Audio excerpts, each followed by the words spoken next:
Nombreux sont les Camerounais qui ont découvert l'influenceuse croqueuse de diamants après le décès de la TikTokeuse Madame Cooper. En effet, cette dernière a remise dans un live la somme d'1 million de francs CFA à la maman de la défunte Stéphanie, Madame Cooper, pour l'éducation de l'enfant qu'elle a laissé. L'on découvre aussi que celle qui encourageait les autres influenceurs à suivre son exemple, distribue également des millions à des jeunes abonnés sur ses réseaux sociaux. L'on se demande alors où elle puise tout cet argent distribué aussi facilement. Selon certaines investigations, Croqueuse de Diamants est propriétaire d'un établissement au standing pour enfants. Une école où la pension ne serait pas à la portée du Camerounais moyen. Cependant, l'on se demande si c'est cette unique source de revenus identifiable qui lui permet entre autres de faire des dons en millions dans les orphelinats.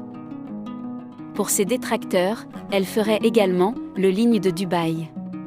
Ceux-ci appellent par ailleurs les autorités compétentes d'investiguer sur la fortune de cette nouvelle influenceuse sortie de nulle part au moment où des sujets brûlants captivaient l'attention des Camerounais.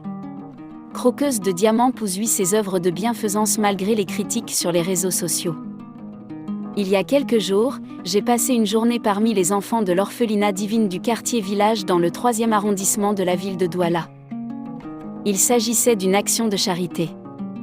Apporter des choses, des vêtements et des jouets n'a pas été notre but essentiel, a écrit la nouvelle influenceuse.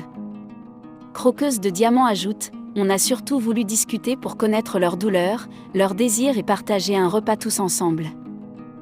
Tout au début, nous avons visité les cadets qui ne comprennent pas encore très bien la réalité. Il leur manque l'attention, l'amour, le soin d'un adulte.